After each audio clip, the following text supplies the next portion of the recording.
வணக்கம். துலா ராசி நேர்களே, உங்களுடைய ராசியிலிருந்து தசமஸ்தானமான 10வது இடத்துல குரு பகவான் சஞ்சரிக்கிறார்.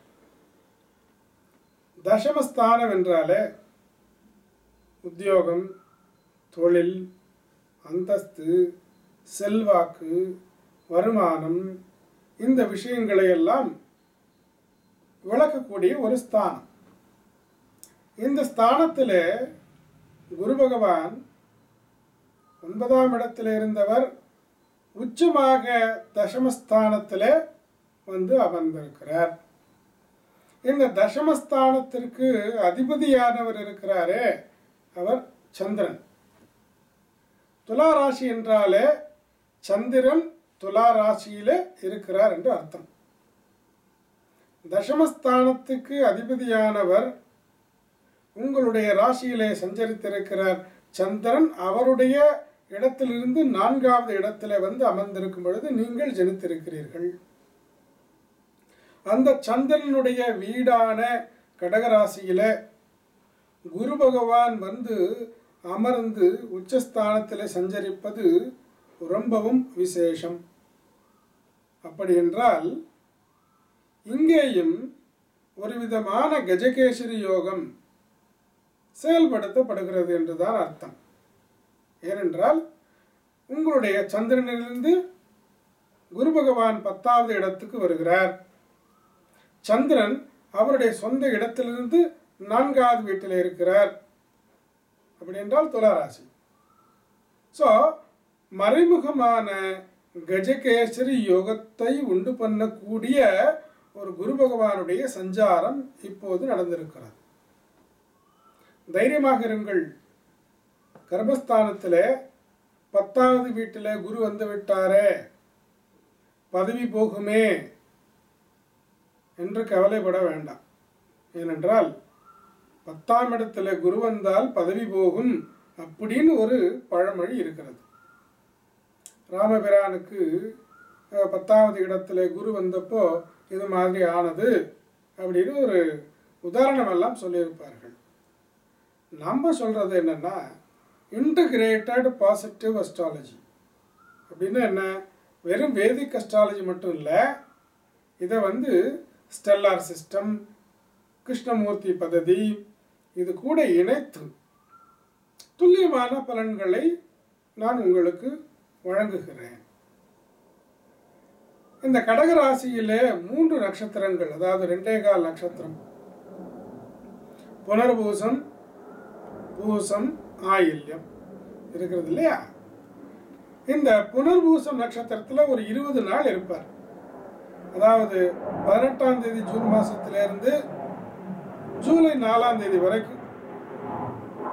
இப்போ என்ன பலன் நடக்கும் அப்படின்னு பார்த்தீங்கன்னா, உங்களுடைய தசமஸ்தானத்தின் பலனும் இந்த குரு பகவான் இருக்கிறாரு உங்களுடைய ராசியிலிருந்து 3 மற்றும் 6வது வீட்டிற்கு அதிபதியாக இருக்கிறதுனால உங்களுக்கு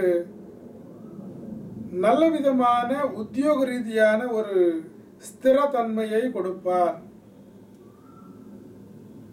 மாற்றி கொடுப்பார். உத்தியோகத்தில் மாற்றங்களை ஏற்படுத்தும். எதிர்பார்த்து கொண்டிருந்தீர்கள் என்றால் உத்தியோக மாற்றங்களை இப்போது அது செயல்படுத்தப்படும். சிற்சில வாய்ப்புகள் கை நழுவி போகும். ஆரோக்கியம் சற்று கவனம் தேவை. உடல் வலி, குரு பகவான் 6ஆம் இடத்திற்கு அதிபதியாக இருக்கிறபடினால் வயிறு சார்ந்த தொல்லைகள், உடம்பிலே அசதி, மனச்சோர்வு இவைகளெல்லாம் ஏற்படலாம். ஜூலை மாதம் 4ஆம் தேதிக்கு பிறகு செப்டம்பர் மாதம் 3ஆம் தேதி வரைக்கும் பலன்கள் ஸ்திரமான பலன்களாக இருக்கிறது. ஸோ பரவாயில்லை அப்படின்னு சொல்லலாம். ஏன்னா உங்களுக்கு அந்த நல்ல பெயர், ஒரு அந்தஸ்து கொடுக்கக்கூடிய வாய்ப்பு உத்தியோகத்தில், உத்தியோக உயர்வு, புதிதாக ஏதாவது வாகனங்களை வாங்குவீர்கள், வஸ்து ஆபரணங்களை சேர்த்து கொள்வீர்கள், பொழுதுபோக்குக்காக சில பணத்தை செலவிடுவீர்கள். உங்களுடைய தாயார் மற்றும் குழந்தைகள் இவர்கள் மூலமாக உங்களுக்கு நல்ல பலன்கள் வந்து சேரும். குழந்தைகளுடைய நல்ல காரியங்களை செய்வதிலே முனைப்புடன் செயல்படுவீர்கள். மற்றபடி ஆஸ்திகளினாலே வாகனங்களினாலே சுகம் கிடைக்கும். புதிய ஆஸ்திகளையோ வாங்குவதற்கான வாய்ப்புகளை ஏற்படுத்தும். சில கடன் அல்லது பண உதவி, கடன் சம்பந்தப்பட்ட நிறுவனங்களில் இருந்தோ நண்பர்கள் உறவினர்கள் இருந்தோ கிடைக்கும். மற்றபடி உங்களுடைய தெய்வீகம் சார்ந்த விஷயங்கள் எல்லாம் இருக்கிறதே, சரி இப்போ நான் வெளிநாடெல்லாம் போகணும்னு நினச்சிருந்தேனே, அது எப்போ ஆகும் அப்படின்னு கேட்டேன். கண்டிப்பாக ஆகும். அது எப்போன்னா, உங்களுடைய இந்த செப்டம்பர் மாதம், அதற்கு பிறகு டிசம்பர் மாதத்துக்குள்ளே வெளிநாட்டுக்கு போவதற்கான வாய்ப்பு. வெளிநாடு செல்வதனாலே உங்களுக்கு நல்லதொரு பலன், பிரதிபலன் கிடைக்கும். தொழில் ரீதியான வெளிநாடு பிரயாணங்கள் கொஞ்சம் சற்று தாமதமாகி டிசம்பர் மாதம் 9ஆம் தேதிக்கு பிறகு வெளிநாடு சம்பந்தப்பட்ட தொழில் சம்பந்தப்பட்ட வாய்ப்புகள் எல்லாம் நல்ல ஒரு பாக்கியமான பிரதிபலனை கொடுக்கும். தூரத்தில் இருக்கக்கூடிய ஜனங்கள் மூலமாக உங்களுக்கு நல்ல செய்தி வந்து சேரும். ஆரோக்கியத்தில் டிசம்பர் 9லேருந்து ஏப்ரல் 9 வரைக்கும் கொஞ்சம் கவனமாக இருக்கணும். சில கால் சம்பந்தப்பட்ட வலி, மனசோர்வு, மறதி, உறவினர்களுடன் கூட ஒத்துழைப்பு கிடைக்காமல் போகுதல், இதெல்லாம் ஏற்படுவதற்கான வாய்ப்பு இருக்கிறதுனால கவனம் தேவை. மற்றபடி உங்களுடைய இந்த ஏப்ரல் மாதம் 2015 9ஆம் தேதியிலிருந்து 2015 ஜூலை மாதம் 13ஆம் தேதி வரைக்கும் சிறப்பான பலன்களை உங்களுக்கு கொடுப்ப குரு பகவான். தெய்வீக பலன்கள், நிறைய ஆலயங்களை வழிபடுவது, பிற தேசத்து நாட்டவருடைய உபகாரங்கள் உங்களுக்கு கிடைப்பது, தந்தையார் குருவினுடைய ஆசீர்வாதங்கள் அல்லது சொத்துக்கள் இவைகளெல்லாம் கிடைப்பதற்கான வாய்ப்பு,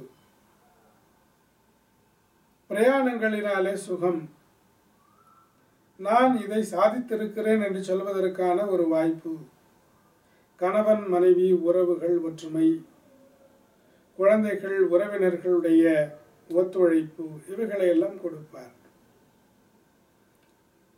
உத்தியோக ரீதியான மாற்றங்கள் மாறி நல்லதொரு பலன்களை கொடுப்பது இந்த வருடத்தில் குரு பகவானுடைய மாறுதலினாலே ஏற்படக்கூடிய ஒரு சிறப்பம்சம் என்று சொல்லலாம். யோகங்கள் எல்லாம் நல்ல முறையிலே செயல்படுத்தப்படும். டிசம்பர் மாதம் 9ஆம் தேதிக்கு பிறகு அவைகளெல்லாம் செயல்படுத்தப்படும். பிறகு குரு பகவான் ஜூலை மாதம் 2015 13ஆவது தேதி வரைக்கும் சிறப்பான பலன்களையே கொடுத்து கொண்டு வருவார். ஆனால் செலவுகள் என்று ஒன்று இருக்கிறதே, மிகவும் கவனமாக இருக்க வேண்டும். 1 ரூபாய்க்கு 2 ரூபாய் செலவினங்கள் ஏற்படும். எஸ்பெஷலி இந்த ஏப்ரல் மாதம் 2015லேருந்து ஜூலை மாதம் வரைக்கும் செலவுகள் அதிகமாக இருக்குமே தவிர அந்த செலவுகளை எல்லாம் சமாளிப்பதற்கான வருமானத்தை கொடுத்து கொண்டு தான் அந்த செலவுகளையும் கொடுப்பார். ஒரு சிறு ஏக்கமோ வருத்தமோ இருக்கும் உங்களுக்கு, என்னென்னா எவ்வளவு சம்பாதிச்சோமே சரியாக சேமிக்க முடியவே இல்லையே என்று. ஸோ அதனால் செலவுகளிலே கவனம் தேவை. திட்டமிட்டு செயல்பட்டால் அந்த வருத்தத்தை போக்கலாம். தெய்வீக வழிபாடுகள், குருவினுடைய ஆசீர்வாதம், இவைகளெல்லாம் உங்களுக்கு தேவை. சுபிக்ஷமாகட்டும்.